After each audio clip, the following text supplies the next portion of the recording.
საქართველოს დაცული ტერიტორიების არსებობის ისტორიაში წელს ვიზიტორთა რეკორდული რაოდენობა დაფიქსირდა 1,200,000-ზე მეტი სტუმარი, რაც 13%-იან ზრდაზე მეტყველებს და ნათლად აჩვენებს, რომ საქართველოს სულ უფრო მიმზიდველი და კონკურენტუნარიანი ხდება ეკოტურიზმის სფეროში. დაცული ტერიტორიების ქსელის ქვეყნის მასშტაბით 16%-ზე მეტს მოიცავს გაზრდილი ცნობადობის ხარჯზე, დივერსიფიცირების მაღალი მაჩვენებელი, ბიომრავალფეროვნების დაცვის მექანიზმები, ინფრასტრუქტურული პროექტები, დაცული ტერიტორიების მიმდებარე ადგილობრივი მოსახლეობის სარგებელი, რაც ეკომეგობრულ საქმიანობებს უკავშირდება, ინოვაციები და სხვა აქტუალური საკითხები, რაც 2025-ის დაგენერირებულ შედეგებში აისახა. ამავდროულად მიმდინარე წლის გეგმებითა და ამ დრომდე არსებული გამოწვევების ანალიზით ბიზნეს პარტნიორის სტუმარია თამარ ხახიშვილი, დაცული ტერიტორიების სააგენტოს თავმჯდომარის მოადგილე. თამარ, მოგესალმებით, ძალიან დიდი მადლობა სტუმრობისთვის. უნდა ვისაუბროთ მნიშვნელოვან მიღწევებზე 2025 წლის, რაც არის ნამდვილად შთამბეჭდავი, რადგან დაცული ტერიტორიების არსებობის ისტორიაში რეკორდული მაჩვენებლით დაასრულეთ წელი ვიზიტორების რაოდენობის მიხედვით. დარწმუნებული ვარ, მიზეზები და ფაქტორები არის კომპლექსური ამ ნაწილში და საინტერესო იქნება თქვენ გაგვიზიაროთ თქვენი პოზიცია თუ რამ მიგვიყვანა ამ შედეგამდე ერთის მხრივ და ასევე საინტერესოა ვისაუბროთ იმ ძალისხმევაზე, რაც ზოგადად ქვეყანამ და თქვენმა სააგენტომ ამ შედეგის მისაღწევად დადო. დიდი მადლობა მოწვევისთვის, მივესალმებით ჩვენს მაყურებელს. ნამდვილად უნდა დაგეთანხმოთ 2025 წელიც საკმაოდ წარმატებული შედეგებით დავასრულეთ. პირველ რიგში იმ თვალსაზრისით თუ ვიტყვით, რომ მიმდინარეობდა კვლევა არაერთი მიმართულებით, რაც გვაძლევს საშუალებას უკვე 2026 წელს ვისაუბროთ 6 ახალი დაცული ტერიტორიის დაარსებაზე, რაც ფაქტიურად უპრეცედენტო მაჩვენებელი იქნება საქართველოს დაცული ტერიტორიების ისტორიაში და ფაქტიურად მოგცემს საშუალებას, რომ საქართველოს 16% უკვე სრულად იყოს დაცული ტერიტორიებით დაფარული, რაც კიდევ ერთხელ აღვნიშნავთ, რომ ხელს შეუწყობს ჩვენი უნიკალური ბუნებრივი მემკვიდრეობის დაცვას.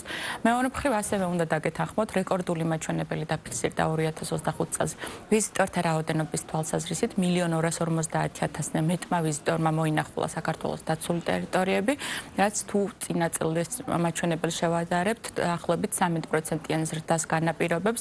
ეს არის საკმაოდ მაღალი მაჩვენებელი, ზოგადად ჭრილში თუ შევხედავთ და აუცილებლად უნდა აღინიშნოს, რომ აღნიშნული ფაქტი მიუთითებს იმ სწორ პოლიტიკაზე და სწორ სერვისებზე, რომელსაც დაცულ ტერიტორიებზე ვიზიტორებს ვთავაზობთ. გაზრდილია როგორც საერთაშორისო, ასევე ადგილობრივი ვიზიტორების რაოდენობა. ერთი მხრივ ეს კარგია იმ თვალსაზრისით, რომ ის საერთაშორისო ვიზიტორები, რომლებიც ქვეყანას სტუმრობენ, შესაბამისად მათი ინტერესის სფეროს, ის ბუნებრივი მემკვიდრეობა წარმოადგენს, რომელიც ჩვენს ქვეყანას გააჩნია. მეორე მხრივ კი ჩვენი ამოცანაა, რომ მუდმივად ვიზრუნოთ სერვისების დივერსიფიკაციაზე, ახალი და ახალი სერვისების შეთავაზებაზე ვიზიტორებისათვის, რაც მოგცემს საშუალებას, რომ ვიზიტორებს უფრო მრავალფეროვანი შეთავაზებები გავუკეთოთ, გადავამისამართოთ ასევე ისეთ დაცულ ტერიტორიებზე, სადაც დღეს მდგომარეობით ინტერესი ნაკლებია და შესაბამისად გავზარდოთ ამ კუთხით კიდევ უფრო საქართველოს. სწორედ ამ ნაწილში მინდა თამარ ჩაგიკითხოთ, რომელი ქვეყნის წარმომადგენლები ჭარბობს უფრო მეტად, რომ გვითხრათ და ასევე საინტერესოა ის მიმართულებები, რომელიც ყველაზე დიდ ყურადღებას იპყრობს. ასევე დივერსიფიცირება ერთის მხრივ ვიზიტორებში და მეორეს მხრივ იმ მიმართულებებში, რომელიც ასე მრავლად აქვს ჩვენს ქვეყანას და წელს უკვე 16%-ს მოიცავს მთელი ქვეყნის მასშტაბით. თქვენთვის რამდენად დამაკმაყოფილებელია დივერსიფიცირების მაჩვენებელი ერთის მხრივ ვიზიტორებში, მეორეს მხრივ კი მიმართულებებში? ნამდვილად უპრეცედენტოა იმის თვალსაზრისით, ვიზიტორთა რაოდენობა იმის თვალსაზრისით, რომ ნაწილდება სხვადასხვა დაცულ ტერიტორიებზე, თუმცა რა თქმა უნდა გვყავს ქვეყნები, რომლებიც მეტნაკლებად ტრადიციულად ინარჩუნებენ ტოპ პოზიციებს, როგორც არის მეზობელი ქვეყნები, მათ შორის, თუმცა ჩვენი ამოცანაა, რომ დივერსიფიცირებულად ვიმუშაოთ პრომოუშენის ნაწილში და შესაბამისად სხვა ქვეყნებიდანაც გაიზარდოს ვიზიტორთა ნაკადები და ამ კუთხით უნდა აღვნიშნოთ მაგალითად ინდოეთი, რომელიც მეორე ადგილზე დაფიქსირდა უშუალოდ ვიზიტორთა რაოდენობის თვალსაზრისით. ჩვენ ვაგრძელებთ, რა თქმა უნდა, დივერსიფიკაციას ბაზრების, ამ კუთხით ვიმუშაობთ ასევე გალფის ქვეყნებთან მიმართებაშიც, ასევე სხვა ბაზრებთან მიმართებაშიც და შესაბამისად შეინიშნება, რა თქმა უნდა, სხვადასხვა ქვეყნის ვიზიტორები მთლიან რაოდენობებში. თქვენ სწორად აღნიშნეთ, დაცული ტერიტორიების ფართობის ზრდის პარალელურად ხდება ასევე ნაკადების გადათამაშება და შესაბამისად ახლად შექმნილ დაცულ ტერიტორიებზე ვიზიტორთა ნაკადების მიმართვა. ამ კუთხით საქართველოს ერთ-ერთი უპრეცედენტო ქვეყანა შექმნა გამომდინარე იქიდან, რომ ლანდშაფტურად იმდენად განსხვავებული ლანდშაფტები გვხვდება, რომ შესაძლებელია სერვისებით შესაბამისად მოხდეს შეთავაზება. მათ შორის ჩვენ საქართველოში გვაქვს მღვიმეების ტურები, კანიონების, ასევე ნახევარუდაბნოს ტურები, რაც ძალიან ბევრი ქვეყნისათვის ძალიან უპრეცედენტოდ განსხვავებულია და შეიძლება ითქვას უნიკალური ყველანი ინტერესს ვაკმაყოფილებთ, ხო? საკმაოდ კი, ფაქტიურად ერთკვირიანი ტურის ფარგლებში, როდესაც საერთაშორისო ვიზიტორი ქვეყანას სტუმრობს, მას აქვს შესაძლებლობა მოინახულოს როგორც მწვერვალები, ასევე ნახევარუდაბნო და შესაბამისად მსგავსი მრავალფეროვნება ბევრ შეთავაზებებში და ბევრ ტურებში არ ხვდება სხვა ქვეყნებში. ეს კიდევ ერთხელ ზრდის ინტერესს საქართველოს დაცული ტერიტორიების და ზოგადად ქვეყნის მიმართ და ჩვენი მხრივ თუ გადავხედავთ უშუალოდ სააგენტოს მიერ შეთავაზებულ სერვისებს, გვხვდება როგორც პანტომის ტურები, ნავით გასეირნების ტურები, თხილამურების ტურები, მეგულისხმობ, ასევე თოვლის თხილამურებს, ასევე ჭაობებზე გადასაადგილებელ ფეხსაცმელებს და მსგავსი საინტერესო სერვისებით დღეს უკვე შეგვიძლია ვისაუბროთ, რომ არაერთი სერვისია განვითარებული დაცულ ტერიტორიებზე და რეგიონების თვალსაზრისითაც გადანაწილებულია აჭარის რეგიონიდან დაწყებული აქეთ კახეთში დასრულებული შესაბამისად მრავალფეროვანია. კი ბატონო, და აუცილებლად მინდა ვისაუბროთ შიდა ტურიზმზე. მინდა გკითხოთ პანდემიის პერიოდში დაწყებული ტენდენცია, რაც შიდა ტურიზმის გააქტიურებას უკავშირდებოდა, თუ არის ამ დრომდე შემორჩენილი, რადგან შიდა ტურიზმი იმ პერიოდში იყო ერთ-ერთი მთავარი ფინანსური კონტრიბუტორი, რამაც რეალურად მთელ რიგ სექტორებს გადარჩენის შესაძლებლობა მისცა, ასე ვთქვათ. დიახ, ნამდვილად უნდა დაგეთანხმოთ, რომ განსაკუთრებით პანდემიის შემდეგ ქართველ ვიზიტორების მხრიდან გაზრდილია დაინტერესება უშუალოდ ველურ ბუნებაში მოგზაურობის თვალსაზრისით და ეს სტატისტიკურ რიცხვებსაც აისახება. განსაკუთრებით გაზრდილია ლაშქრობის მიმართ ინტერესი, 2-3 დღიანი ლაშქრობის მიმართულებებს გულისხმობთ და შესაბამისად დაინტერესება ბილიკების მიმართ გაცილებით უფრო დიდია. აღნიშნულ ფაქტმა საფუძველი დაუდო შემდეგ უკვე ინიციატივებს, რომ სხვადასხვა დაცულ ტერიტორიების განვითარების კუთხით გვამუშავა უშუალოდ ბილიკების ნაწილში და ჩვენი მხრიდან დღეს შეგვიძლია ვთქვათ, რომ დაახლოებით 1200 კილომეტრამდე ქსელია განვითარებული დაცული ტერიტორიების ფარგლებში, რაც გვაძლევს საშუალებას, რომ უმასპინძლოდ შევთავაზოთ ერთდღიანი, მრავალდღიანი ტურები. წელს მაგალითად დასრულდა ჯუთა როშკა ომალოს დამაკავშირებელი ბილიკების ქსელის მოწყობა, რაც წარმოადგენს შავხევსურეთის, ყაზბეგის და თუშეთის დამაკავშირებელ ბილიკს, რაც მოლაშქრეებისათვის შეიძლება ითქვას, რომ ერთ-ერთი ყველაზე საინტერესო დაახლოებით ერთკვირიანი 10 დღიანი სალაშქრო მიმართულებაა და ძალიან საინტერესო ინფრასტრუქტურა ხდება აღნიშნულ ბილიკსა. ეს კიდევ ერთხელ ადასტურებს იმ ფაქტს, რომ ის ინფრასტრუქტურა, რომელიც დაცულ ტერიტორიებზე გვხვდება, სრულ თანხვედრაშია მოლაშქრეთა ინტერესებისათვის. ჩვენ ასევე გვაქვს მობილური აპლიკაცია იმისათვის, რომ მობილური ესე ვთქვათ, აპლიკაციის მეშვეობით თან ჰქონდეთ მუდმივად სალაშქრო მიმართულებები, რუკები, ასევე ონლაინ და ოფლაინ რეჟიმში თვალი ადევნონ მათი გადაადგილების მარშრუტს და ამ მიმართულებებით სრული კომფორტი შეუქმნათ ლაშქრობის მოყვარულებს. კი ბატონო, თამარ, თქვენ დასაწყისში ახსენეთ ბუნებრივი მემკვიდრეობის დაცვის მიმართულებით უმნიშვნელოვანესი მიღწევა, რაც მთელი ქვეყნის ტერიტორიის 16%-ის მოცვას მოიცავს. სწორედ აქედან გამომდინარე მინდა გკითხოთ, როგორ ინარჩუნებთ ბალანსს ერთის მხრივ ტურისტული საკმაოდ მზარდი და ჭარბი ნაკადების და მეორეს მხრივ ბუნების დაცვას შორის, რადგან ბიომრავალფეროვნების დაცვა არის თქვენი ერთ-ერთი მთავარი მიმართულება. თალსახად პირველ რიგში ჩვენი ამოცანაა, რომ ვიზრუნოთ არსებული ბიომრავალფეროვნების დაცვაზე, მათ სწორ კონსერვაციასა და მონიტორინგზე და სწორედ ამის პარალელურად ვიზრუნოთ ეკოტურიზმის განვითარებაზე, რათა საზოგადოებას მიეცეს საშუალება, რომ ასევე მოინახულოს აღნიშნული ტერიტორიები. ამ კუთხით, როგორც უკვე აღვნიშნეთ, ჩვენ ვზრდით ერთი მხრივ დაცული ტერიტორიების ფართობს, მეორე მხრივ ასევე მუშაობთ მისი დაცვის ხარისხის გაუმჯობესებაზე. ამ კუთხით ჩვენ ვაუმჯობესებთ მატერიალურ ბაზას, როგორც არის ტექნიკა და ნადგარები, ასევე ნერგავთ თანამედროვე ტექნოლოგიებს, რაც გვაძლევს საშუალებას, რომ მოვახდინოთ სრული კონტროლი აღნიშნულ ტერიტორიებზე. წელს დავნერგეთ მაგალითად თერმული დრონებით პატრულირების სისტემა და უკვე არაერთი დაცულ ტერიტორიაზე პატრულირება ხდება თერმული დრონების საშუალებით, რაც ასევე გვაძლევს საშუალებას, რომ გაცილებით უფრო დიდი არეალები დავფაროთ და გვქონდეს სრული სურათი აღნიშნულ ტერიტორიებზე მიმდინარე პროცესების შესახებ. აღნიშნული მეთოდები გვეხმარება ასევე ბრაკონიერებთან ბრძოლის თვალსაზრისით იმისათვის, რათა დროულად ნამდვილად მოვახდინოთ ბრაკონიერული ფაქტების გამოვლენა და მათ შორის მათი პრევენციაც.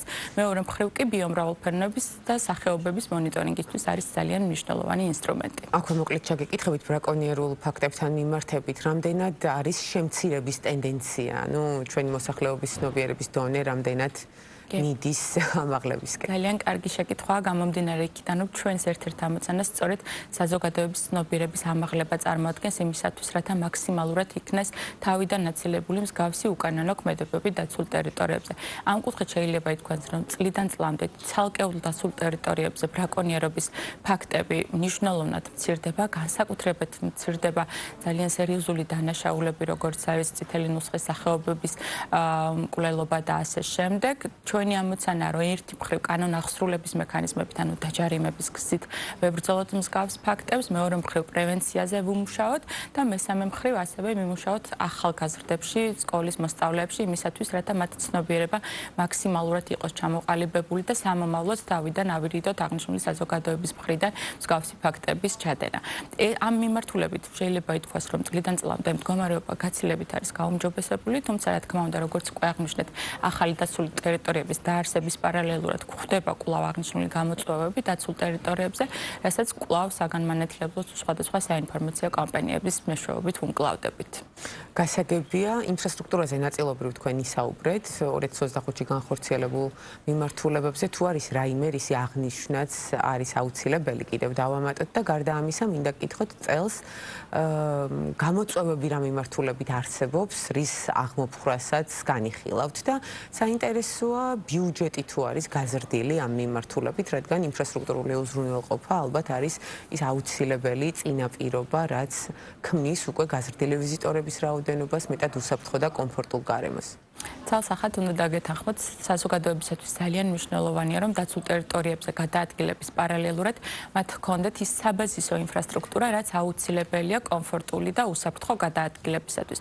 ამ კუთხით უნდა აღვნიშნოთ, რომ ჩვენი ინტერვენცია, ჩვენი მხრიდან ხდება მხოლოდ მინიმალისტური ინფრასტრუქტურის მშენებლობა, ბილიკების მოწყობა და შემდეგ უკვე კერძო სექტორთან ერთად ვსაუბრობთ სხვადასხვა ინფრასტრუქტურის მოწყობასთან დაკავშირებით. ბიუჯეტი ამ კუთხით გამოყოფილია დაახლოებით 10 მილიონის ფარგლებში მოხდება როგორც დაცვის, ასევე ეკოტურისტული ინფრასტრუქტურის მშენებლობა მიმდინარე წლისათვის, თუმცა კიდევ ერთხელ ხაზს უსვამო, რომ ჩვენ ღია ვართ კერძო სექტორთან თანამშრომლობისათვის, იმისათვის, რათა მათი მხრიდან მოხდეს ახალი ინიციატივების შეთავაზება, თუ რა სერვისები შეგვიძლია მათთან ერთად დავნერგოთ დაცულ ტერიტორიებზე, განვიხილოთ აღნიშნული ინიციატივებით და თუ ეს თანხმდრაშია ბუნების დაცვის პრინციპებთან, ცალსახად ჩვენი მხრიდან არ იქნება არანაირი წინააღმდეგობა მსგავსი სერვისების და ინფრასტრუქტურის დანერგვასთან მიმართებაში. კი ბატონო, ეკოტურიზმის ზრდა ადგილობრივი მოსახლეობის ფინანსური კეთილდღეობის გაუმჯობესების პირდაპირ პროპორციულია შეიძლება ითქვას. მე მინდა გკითხოთ, ამ მიმართულებით ტენდენციები როგორია ქვეყნის მასშტაბით და ასევე რა მიმართულებებზე არის ჯერ კიდევ აუთვისებელი პოტენციალი და აქვე რომ გავაჟღეროთ 2026-ში თუ იგეგმება სხვადასხვა საგრანტო პროგრამები, ასევე ტრენინგები, რასაც თქვენ აქტიურად მიმართავდით ეკომეგობრული საქმიანობების განვითარების დასახმარებლად გასულ წლებში. ცალსახად, როდესაც ჩვენ საუბრობთ ახალი დაცული ტერიტორიების დაარსებაზე, აღნიშნულთან სდევს, რა თქმა უნდა, ის შესაძლებლობები, რაც ჩნდება მის მომიჯნავედ ცხოვრები მოსახლეობისათვის.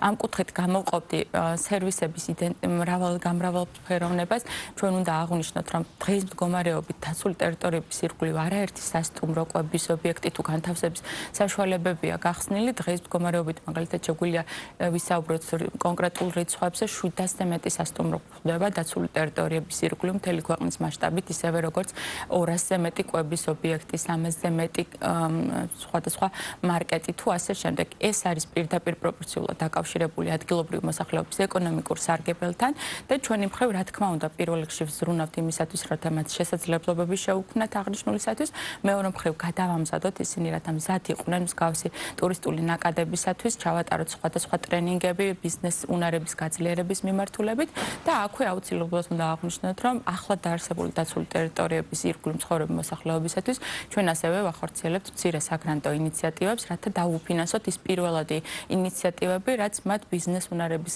გაღვივების, განვითარების საშუალებას მისცემს და შემდეგ უკვე გადაზრდიან ისინი უკვე მსხვილ ბიზნესებში. ამ კუთხით რაჭის რეგიონში, ისევე როგორც კვერეთის, ტანას და ერუშეთის მიმდებარედ დღეს მდგომარეობით ხორციელდება არაერთი კონკურსი, მათ შორის დღესაც გამოცხადდა კიდევ ერთი კონკურსი ტანას რეგიონში, ხოლო შესაძლებელი იქნება, რომ ადგილობრივმა მოსახლეობამ მიიღოს აღნიშნულ კონკურსში მონაწილეობა და ეს გაგრძელდება რამოდენიმე წლის განმავლობაში იმისათვის, რათა მოსახლეობა სრულად ჩაერთოს და ჰარმონიულად ითანამშრომლოს დაცულ ტერიტორიებთან.